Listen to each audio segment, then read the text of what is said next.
by carnal influences, who are really nothing more than people who are under a demonic assignment to ensure that you keep dancing over your promise, but you remain fearful of the process that's necessary to manifest the promise. I need you to understand tonight, the enemy does not mind you dancing over it, but he doesn't want you to possess it.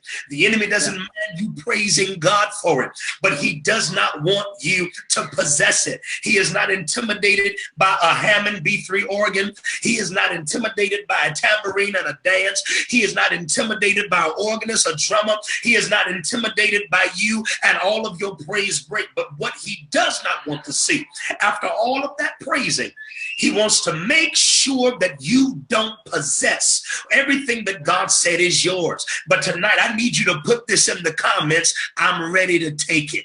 Anything that God said belongs to me, whether it is within arm's reach or down the road, I want to take it. I want what's mine.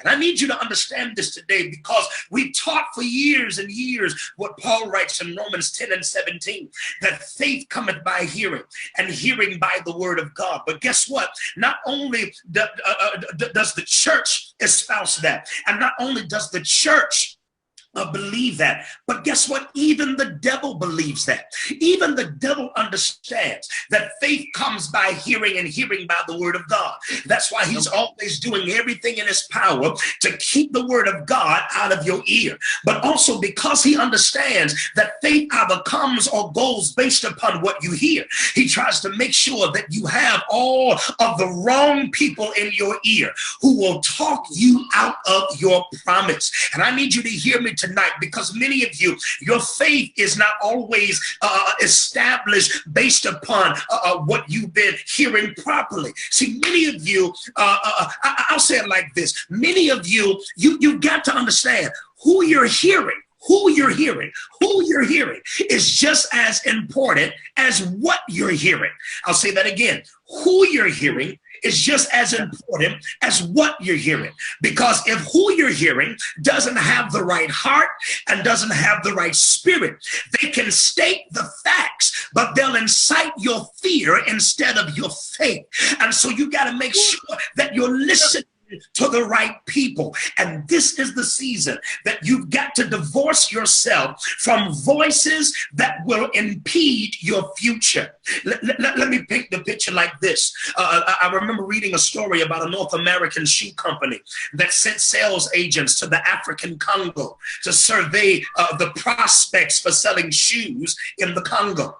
They sent 2 sales agents, and when they got over there, both of them began surveying the land. And sales agent number 1, after he surveyed the land and saw everything that was out there, sales agent number 1 sent an email back home and said, the email was very simple. It said, "Coming home soon, no prospects, because no one wears shoes." This is a man that is standing looking for prospects in the African Congo. He says, "Coming home soon, no prospects, because no one wears shoes." However, sales agent number 2, he sent his email, and his email was a little different. It read like this: "Please send as many shoes as you can, because the prospects are amazing. Everybody is barefoot." One man looked at the situation and said, if nobody's wearing shoes, why bring shoes? But another man looked at the circumstances and said, if nobody has shoes, this is the perfect market for us to sell shoes, because everybody is barefoot. Now, management has a decision to make, because either we're going to allow the opposition to obscure the vision we had when we first sent these men over there, or I can see the opposition as an opportunity to pursue a promising venture. The key is this: who have you decided to hear? Because your faith has been leaving, God help me, because your faith has been leaving due to the fact that you've been listening to the wrong people. You've been listening to people who feed you the facts and their fear at the same time.